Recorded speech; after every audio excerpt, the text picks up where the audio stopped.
Hi guys, how are you today? Welcome. I'm doing this episode on the 29th of December 2024, just days away from 2025, and I had the privilege of being introduced to this collection behind me. Yes, we are in a rich home, not just in money, but also in history, the car history. Now bring any car guy here and they will tell you this is something they want to be close to. Behind me, I have a Defender 1992 model. I have a 1991 190E, and of course I have a cross country 240. That's a 1980 or 1980 something, not clear, nothing visible. Would have to look at the logbook for us to know which year that is. But this is a collection of power, luxury, and of course durability. We are going to look at the three cars and then look at each one individually, so that biemmanyi nammwe mubimanya.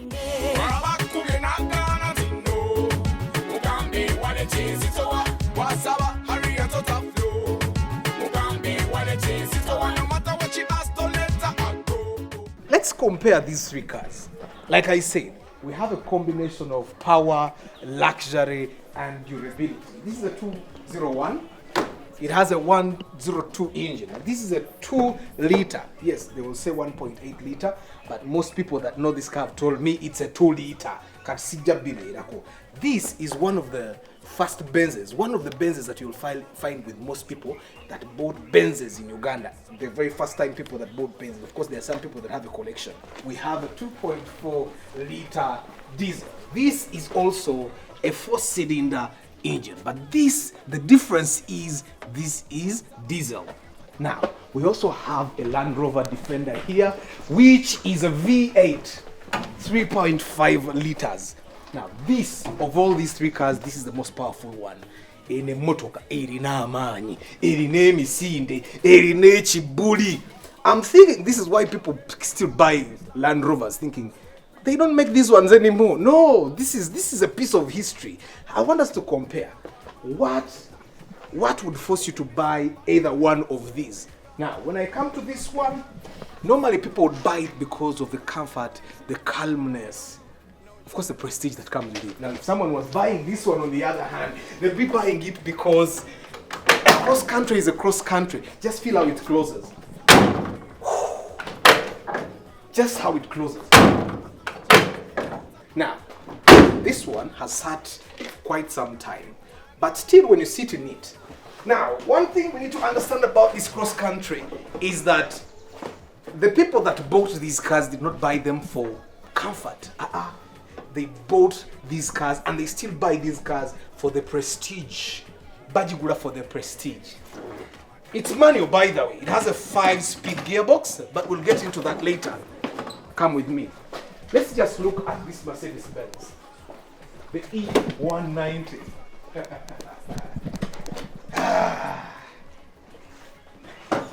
This is the first Mercedes-Benz I ever experienced.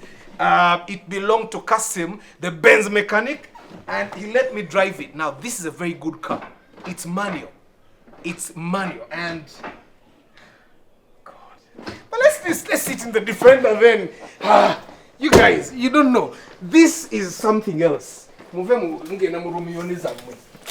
This is a Defender. This is how you get in a Defender. Now, this too is manual. It has a 5-speed gearbox. It is 4-wheel drive. My God. The feel in each of these cars is different. The feel in each of these cars is different. How you get in each of these cars is different. Now, this is a 3.5 liter. The other one is a 2.4 liter. And then in the middle is a 2 liter. The question is, why would you buy one and not the other? And why does this person have all these cars at once? One, this has a lot of power, a lot of torque.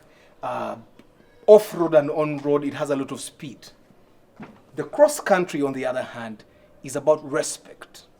Why say? There is nothing else you can add to the cross-country. Just driving the cross-country, just having it in your compound is something else. And this is why majority of the people that have these cars,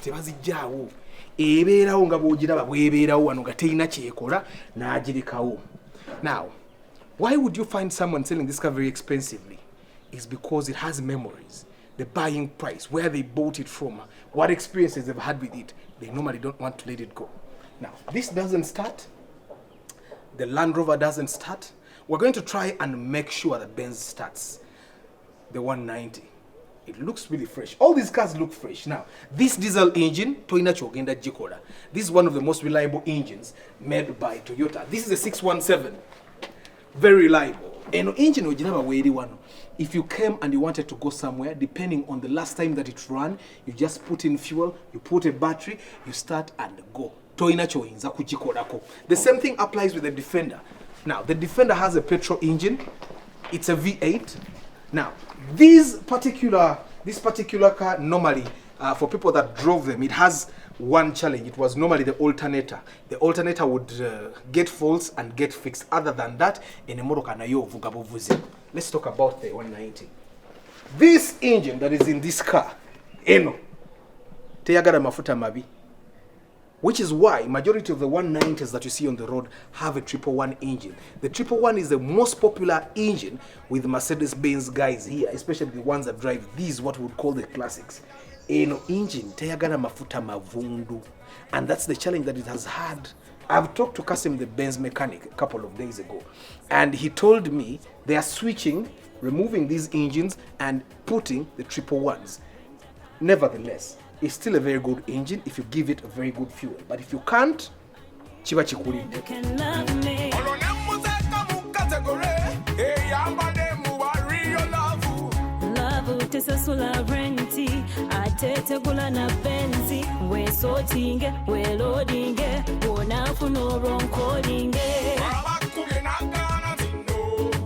Now, it's important that we understand why this person has 3 of these vehicles. They have a Defender, they have a 190, and then they have a 240 cross-country. Why do they have these 3 vehicles in the same compound?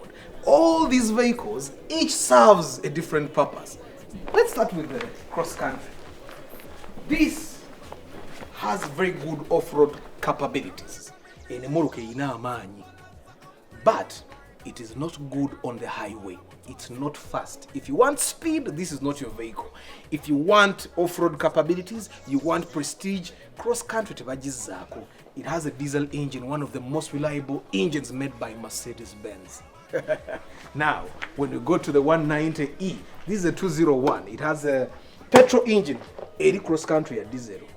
Your petrol. They are both Mercedes-Benzes. Why would someone buy this one if you already have a Mercedes-Benz in the compound? Comfort with class. This doesn't go off-road. This is for city driving. It gives you comfort, it gives you prestige. Now, why have an off-road vehicle, an on-road vehicle, and another off-road vehicle? Now, this is a petrol engine.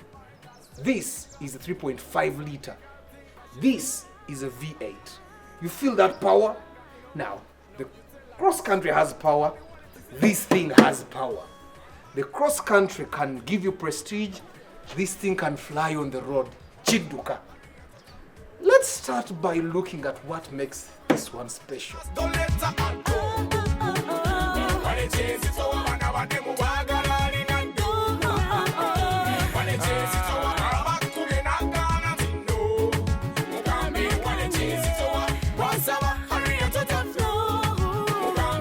Now, this is a 1992 Defender. It's a 3.5 liter vehicle. It has a 3.5 liter engine, basically. And it has 2 cylinders, one that side, one this side. So that means 4 cylinders at that side, 4 plugs at that side, 4 cylinders at this side, 4 plugs at this side. And how do we know? Distributor on Wodavida. It has 8 wires, and of course, one that goes all the way the other side. It has something strange. This is the air cleaner. I'm thinking it's supposed to find a way of getting to the air intake thingy here. And you've seen the Land Rovers that have a nyindo yayo wano. The air intake is basically outside, the plastic thing that they normally put here. Now this one doesn't have it. It normally has challenges with the alternator, at least from the people that I've talked to. This is the alternator. It has challenges with the alternator, but it has also been reported to have challenges with overheating. Apart from that, this is a car that you would enjoy. It has more speed than the cross country, and This is comfortable. Let me show you what makes it comfortable. It has a coil spring there. Eringa eba comfortable nga bw'olaba nuwa. It is that comfortable. You want to see it? You don't know it? Let me show you. This is what I'm showing you. Echo. Now, the normal Defenders would have leaf springs, but this one has coil springs. Come. Tuyingireko munda tulale. Emmotoka eno bigifuula eby'amaanyi. Okay.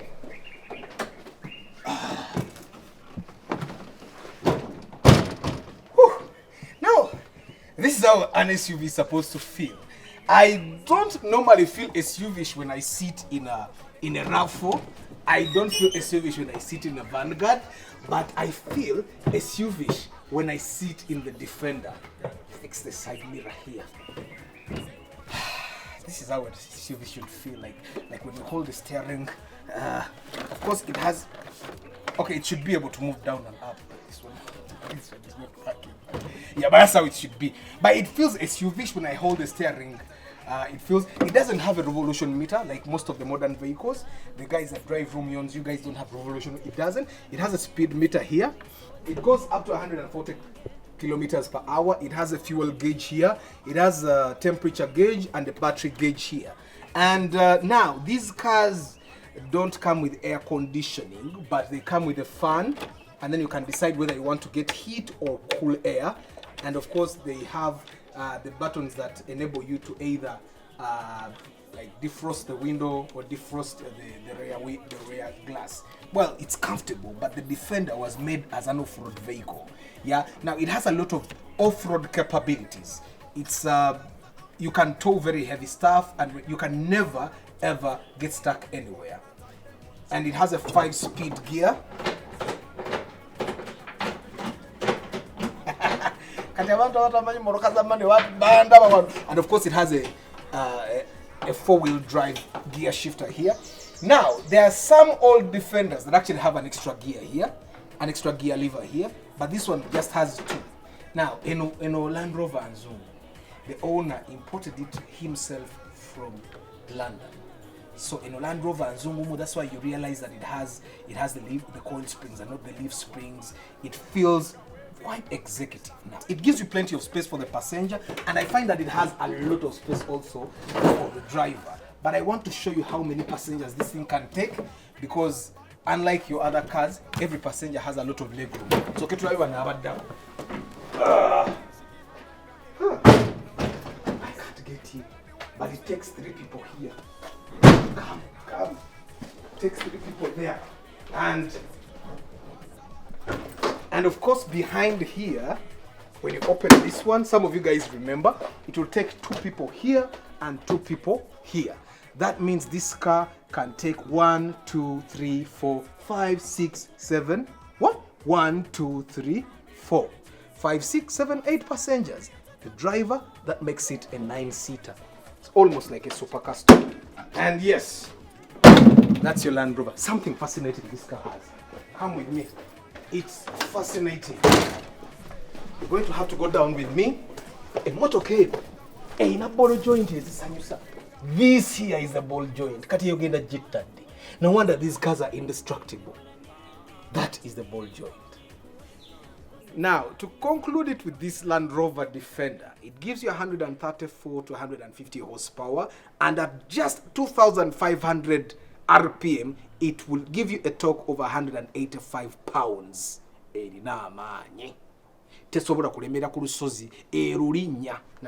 we will go for a test drive, but it would appear we came here and the owner is not here. So, we cannot get the machines running because the owner has not come to help us run them. Let's go to the next car.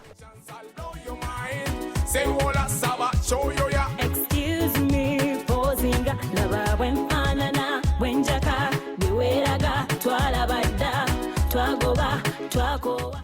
Now, to conclude it with this, to conclude it with this,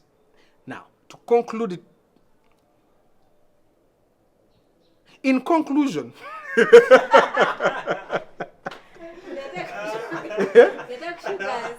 sugars.